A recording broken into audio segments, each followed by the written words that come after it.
The wedding invite said Cassandra plus Elijah. My name is Brooke. It landed in my inbox at 3:17 a.m. No subject line, no body text. Just a digital PDF with rose gold lettering and eucalyptus graphics. Classy, modern, brutal. At first, I thought it was spam. Then I saw the venue. Hotel Viridian, October 14. That's our hotel, our date. The one Elijah and I booked together 6 months ago. Except this invite wasn't addressed to me. It was CC'd to Cassandra's bridesmaids. I didn't even know he knew a Cassandra. I opened the PDF again, scrolled past the curated engagement shoot, the dress code, the playful hashtag, ever after Eli, and stopped cold. There, under the bridal party section, was a group photo of 6 women clinking champagne flutes. One of them was my sister. I called her. No answer. Texted. Why are you in Cassandra's wedding photos? Who even is she? Nothing. At 8:02 a.m., I called Elijah, straight to voicemail. I started shaking. Not crying, not yet. Just shaking, like my nervous system hit an error it couldn't debug. I opened Elijah's calendar. October 14 was blocked out as Client Strategy Retreat. Bullshit. I opened Find My iPhone. His shared location was off. More bullshit. But in that instant, pure instinct, I remembered something. The old burner. Back in April, Elijah dropped his regular phone in a lake during a fishing trip with his brother. For 2 days, he used a cheap backup until his new iPhone came in. He'd tossed the burner in a drawer. But I remembered him saying, weirdly still works, battery lasts forever. And he never fully wiped it. I pulled it from the drawer, charged it, and turned it on. There were no texts, but there were photos, hundreds, all auto-uploaded to a hidden Google Photos account. I tapped into one album titled Lake House Weekend, and there it was. A photo of Elijah in a white linen shirt, standing under a flower arch, next to a woman in a sheer white sundress, toasting champagne with my sister. I scrolled faster. The next photo showed them at a long wooden table, laughing.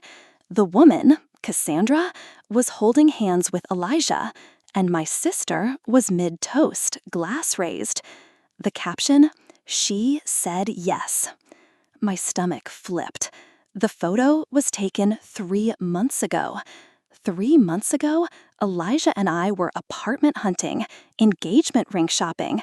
We had dinner with his parents and mine together. And now, this? I tried the old phone's voicemail. One saved message. From Cassandra. I pressed play.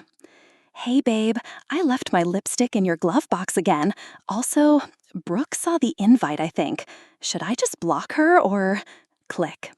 I dropped the phone, then picked it back up. I needed proof, evidence, screenshots. I took them all. Then I opened the wedding invite again, scrolled to the bottom. There, in tiny italic font, rehearsal dinner hosted by maid of honor Tara Kine, my sister. I put on a coat, grabbed the screenshots, and walked into the cold night air. Because if she wouldn't answer her phone, she was going to answer the damn door. I knocked. No answer. Then I saw a flicker in the upstairs window. A silhouette. 2, actually. Tara and Elijah. I didn't knock again. I kicked the damn door. Hard. The porch light flicked on. I heard frantic footsteps, Kara's voice first, then Elijah's low whisper hissing something I couldn't make out. The door cracked open. Just a sliver. Tara's face appeared, half-shadowed, mascara smudged like she'd been crying, or hadn't taken her makeup off from the night before. "Brooke," she said, like my name tasted sour in her mouth. "It's not what you think." I held up the screenshots. "Then explain this," I snapped. "Explain her. Explain why the fuck my wedding date is now hers." Tara stepped onto the porch and shut the door behind her, leaving Elijah inside.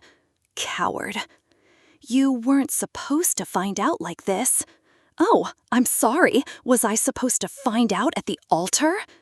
Her eyes darted to the burner in my hand. "Where'd you get that?" "Elijah's mistake," I said, voice trembling. "Apparently he's not as good at hiding things as he thinks."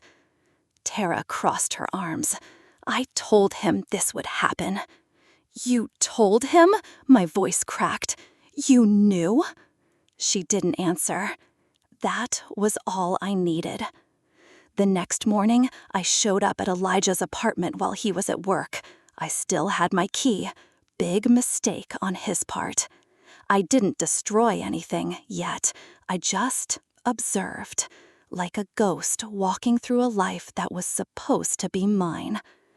The suit he'd bought for our engagement shoot still hung in the closet. The candle I gave him for our second anniversary, unburned. And in the kitchen, a sticky note on the fridge in Tara's handwriting. "Don't forget, rehearsal dinner moved to Thursday, Mom's house."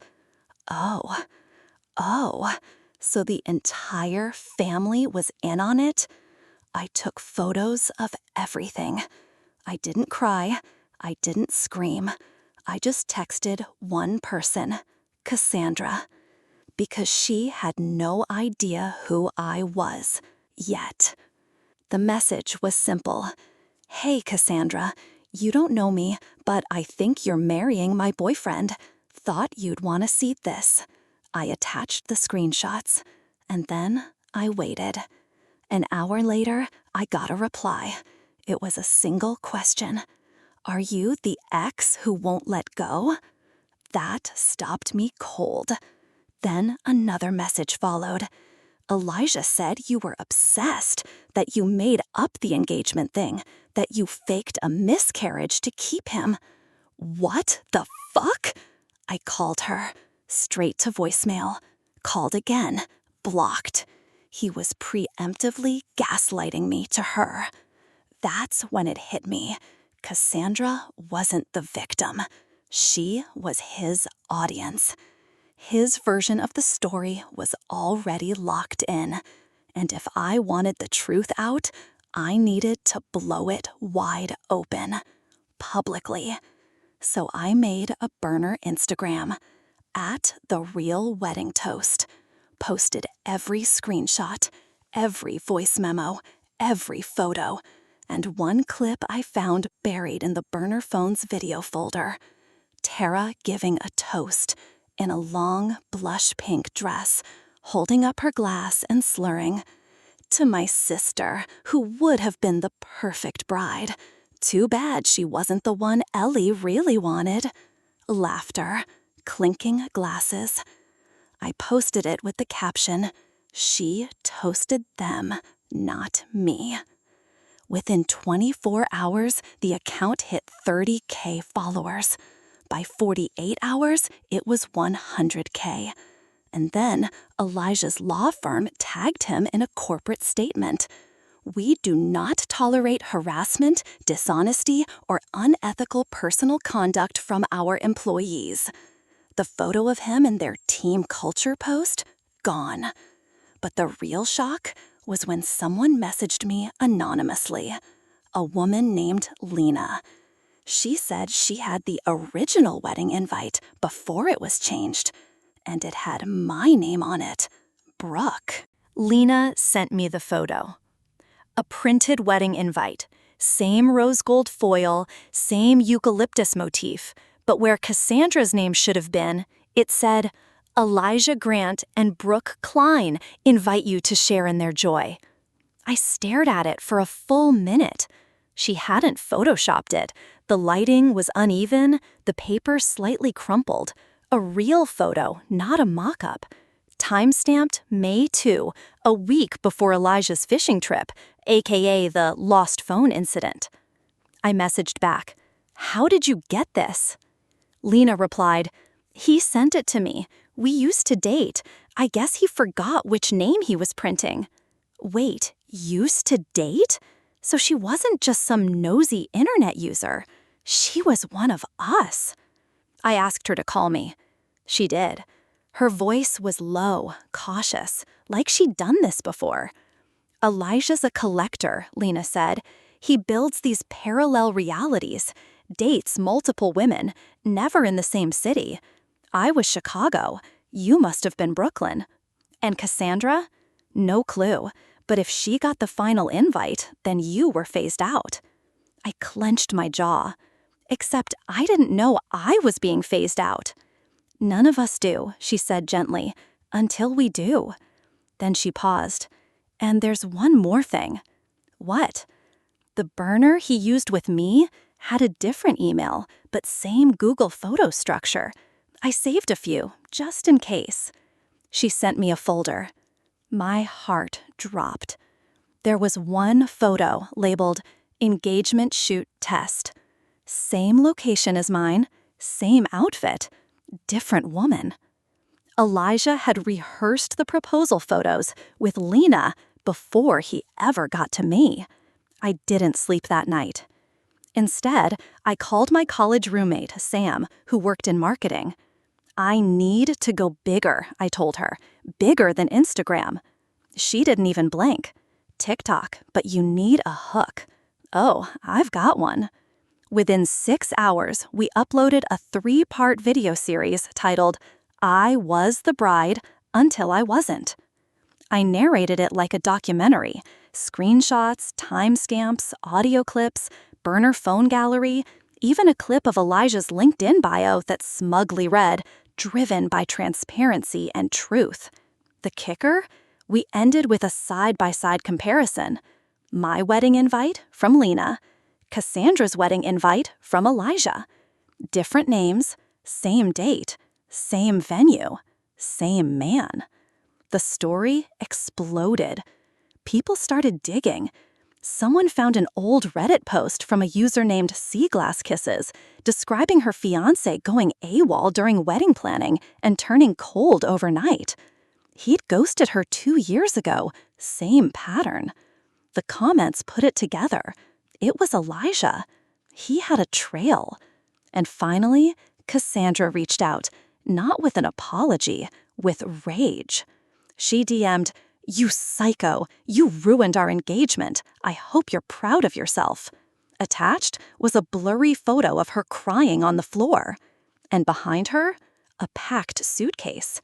Elijah was gone. 2 days later, I received a manila envelope in the mail. No return address. Inside, a printed sheet of photos from the burner gallery, but not the ones I posted. These were never before seen. Photos of a woman in a pink bridesmaid's dress, Tara, holding hands with Elijah, kissing him. Caption, "Tara and Eli, always." I nearly vomited. Because that toast, she toasted them, not me. It wasn't just a betrayal. It was a confession. The moment I saw the photo of Tara and Elijah kissing, her in the bridesmaid dress, his hand tangled in her hair, I felt something in me shatter. Not snap, not break, shatter. Because it wasn't just proof, it was strategy. The burner phone wasn't an accident. It was a vault, a curated archive of his double life, like he wanted someone to find it, but only after it was too late. And Tara, she wasn't just a co-conspirator. She was his endgame. I stormed into Tara's boutique that afternoon. Mink, a trendy shop she ran with Daddy's money and Elijah's fake website building skills. She looked up from folding scarves and had the audacity to smile. "Did you come to apologize?" she asked. I didn't answer. I just placed the manila envelope on the counter and watched her face drain. Her lips parted. She whispered, "Where'd you get this?" "You tell me." She didn't move, didn't blink, so I leaned in. "Was this the plan all along?" I hissed. "Help him sabotage his fiancé while he lines you up as the backup bride? Was that your toast? Your audition?" She tore the photos in half, but I had the originals, and she knew it. The next week was a firestorm. Someone from TikTok cross-posted the full story on Reddit. An ex-employee of Elijah's firm commented, said he used to schedule client meetings during their busiest hours, disappear for days, and magically return with gifts no one ever saw him purchase. Another person from Elijah's college messaged me, saying he once proposed to 2 women in the same semester. And then, like the gods of chaos were smiling down, a new Instagram appeared, @EliTheFiancé. It wasn't mine, but whoever ran it had footage. One video was a screen recording of a pet cam from inside Cassandra's apartment. Elijah, on the couch, Tara straddling him. Caption, "Fiancé out of town, bridesmaid steps in." The video ended with the sound of a door unlocking. Cassandra's voice off-screen. "Babe, I forgot my—" The clip cut out. I dropped my phone. Because that moment, that wasn't just betrayal. That was caught in the act sabotage. Cassandra went nuclear. She posted a tearful TikTok blaming me for feeding trolls. The comments did not go how she expected. People pulled receipts. They reminded her she'd called me a psycho, that I'd tried to warn her, that I had never once trashed her name publicly, that Elijah played us both. And now, Tara too. It was Lena who found the final puzzle piece. She DM'd me, "Did you ever check the metadata on the burner phone photos?" No, I hadn't. I assumed they were screenshots or manual uploads. She sent me instructions. I checked, and what I found was impossible. One image, time-stamped for 3:14 a.m., showed Elijah and Tara in a hotel room. The date, exactly 1 hour before he texted me goodnight from his apartment with a selfie in my bed. I checked the sheets in the photo. Same blanket, same pillow, but Tara's lipstick was on the glass and her bra was on the floor. That means he brought her into my bed, then climbed back in beside me before sunrise, and I'd had no idea. So I posted one final image, just a photo of that pillow, captioned, "She toasted them, not me, but he fucked her, then kissed me goodnight." No edits, no voiceover, no music, just pain. Raw, quiet, symmetrical, poetic justice. Because now, everyone knew, and Elijah was about to make one last desperate move. Elijah showed up at my door at 2:42 a.m. No text, no warning, just him in a wrinkled hoodie and swollen eyes, like he'd been crying, or trying to look like he had. I didn't open. He stood outside for a solid 4 minutes before I saw the red dot blink on, my own peephole cam, recording. Then he finally said, low enough to make my skin crawl, "I just want to explain." Explain what? That his burner phone was his backup brain? That he proposed to 3 women while prepping a 4th? That he turned a wedding into an elimination round? I almost let it go. Almost. But then he added, "You were always the safe one." That was it. That was the phrase that broke the lock. I cracked the door. He stepped back, startled, probably didn't think I'd actually look him in the eye. "You said I was the safe one?"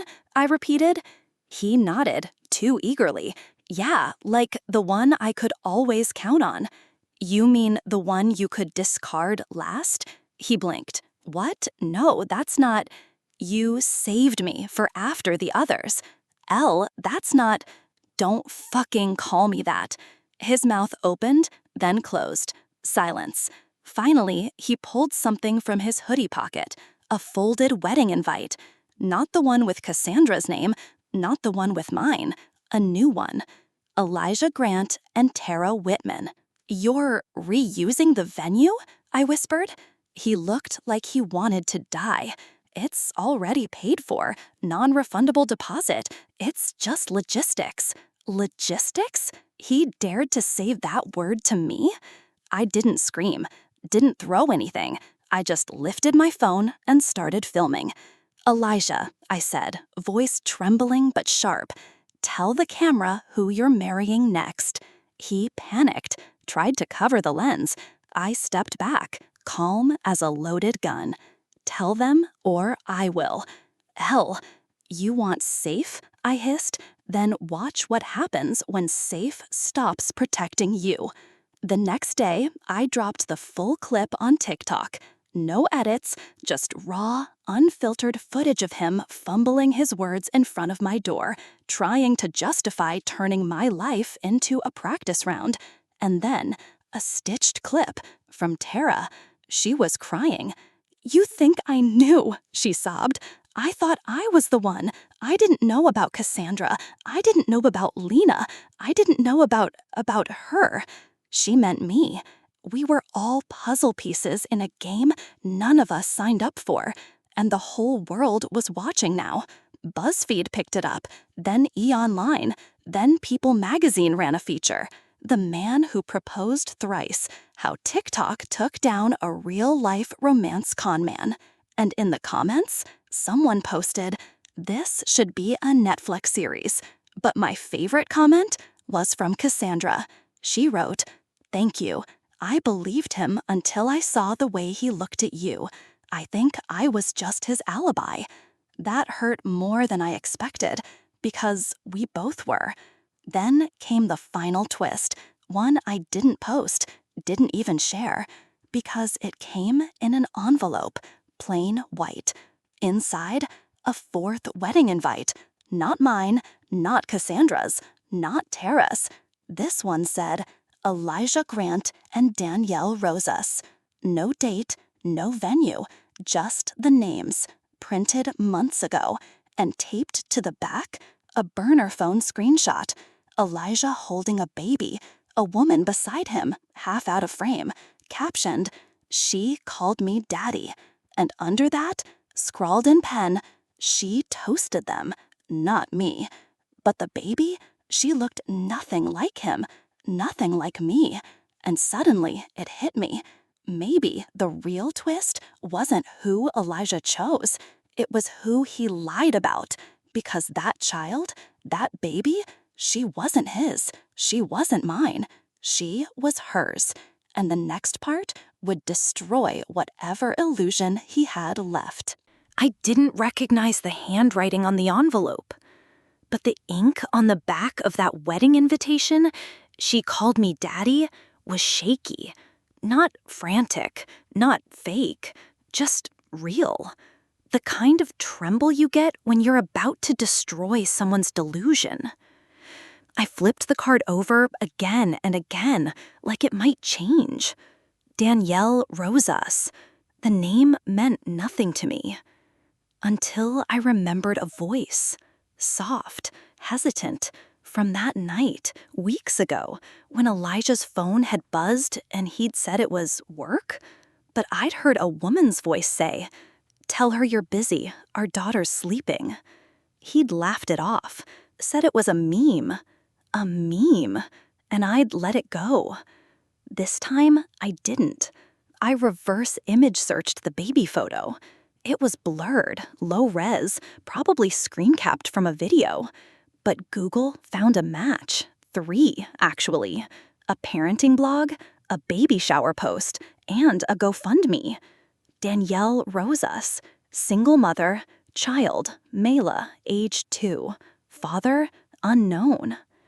Except in the comments, someone had asked if the baby looked like her dad.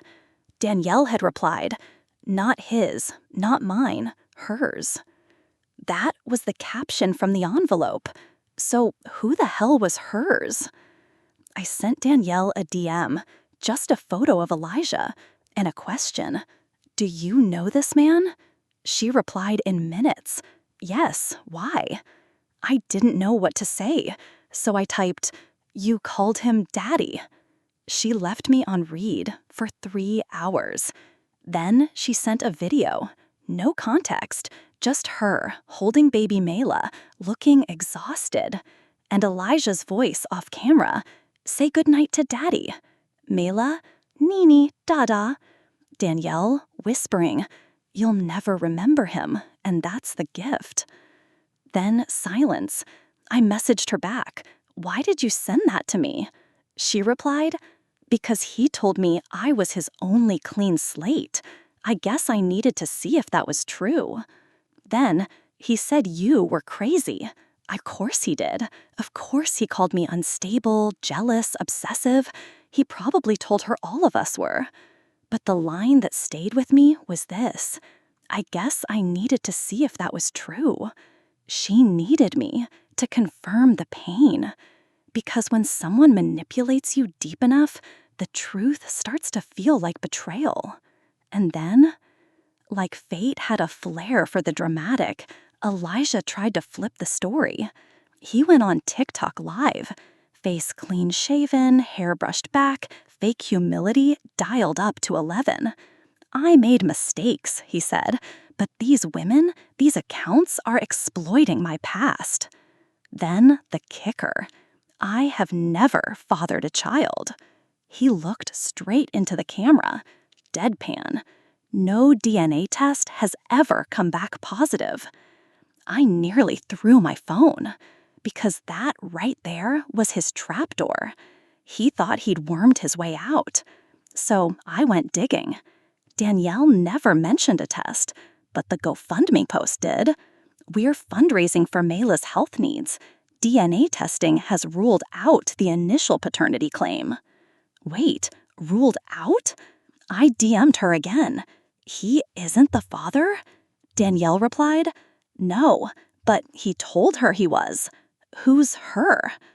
Then she sent one final photo, a screenshot from an old Instagram account. Caption, "So proud of my Elijah, starting our family." The woman in the photo? Cassandra. Cassandra with baby Mela, looking like she'd won. But Mela was never hers, and Elijah was never the dad. They'd taken someone else's child, someone else's truth, and turned it into a fantasy. Because Cassandra had told people she lost a pregnancy, but apparently she'd replaced it. And suddenly, all the threads snapped into place. The secrecy, the fake stories, the whispered timelines. That baby, she was a prop, a placeholder in a play that Elijah and Cassandra wrote together. But now, everyone was watching, and the final scene was mine to deliver. I never planned to end up on TikTok. I was the background friend, the +1, the girl who held the purses. But that night, with the burner phone in one hand and the baby's photo in the other, I opened the camera app like it was a sword, and I cut.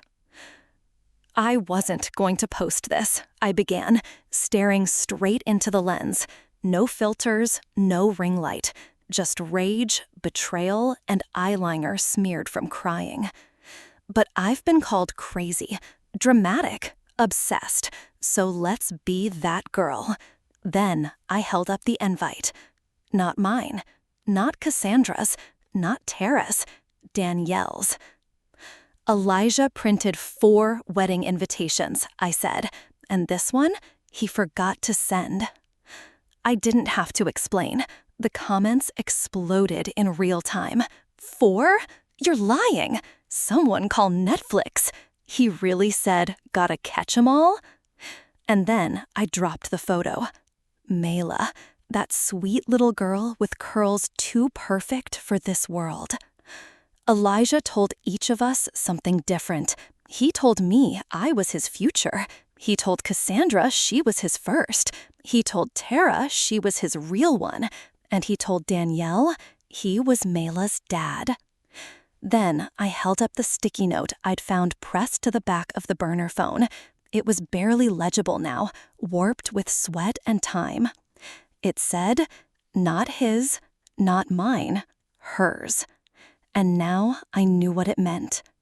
The baby wasn't Elijah's, wasn't Cassandra's, and now Danielle didn't even want her own daughter tangled in their lies. Because Cassandra had pretended Mela was her child after her miscarriage. Because Elijah let her.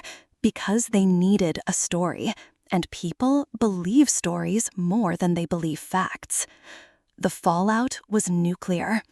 A woman from Elijah's job posted a full resignation letter claiming he'd slept with 3 interns in a single quarter. Tara deleted every photo of them and uploaded a TikTok of her burning the invitation to music. Cassandra? Cassandra posted a 5-slide apology. It began with, "We were grieving, we weren't thinking straight," and ended with, "Please respect our privacy at this time." As if privacy was a thing you earned after torching 4 people's lives and borrowing a child like a prop stroller. Danielle never posted again. She deleted every trace. Mela's baby blog went dark. And just like that, the story moved on. But I didn't. Weeks later, I sat in a therapist's office. Not Cassandra's, not his, mine. Real therapy, with tissues that didn't smell like betrayal. "You seem angry," the therapist said gently. I looked up. "I'm not angry," I replied. I was. But mostly, I'm done apologizing for being the one who saw it first, and I meant it. Because I saw the lie in Elijah's phone. I saw the fake joy in Cassandra's smile. I saw the way Tara tried to toast to a future that wasn't hers. And I saw Mela's eyes in that photo, the only honest thing in a house of mirrors. Now I write everything down, every dream, every gut feeling, because I had a dream before all of it started. A dream where someone whispered, "She toasted them, not you." And I woke up thinking it was nonsense. But that toast, it happened. At a party I wasn't invited to. A table where my name didn't appear. A future I was never supposed to see. But I did, and I burned it down, pixel by pixel. Not for revenge, for clarity. Because sometimes the most dangerous people are the ones who raise their glass in your name, while their hearts belong to someone else. And the baby in their arms? She'll never know the lies they told. But we will, and that's enough.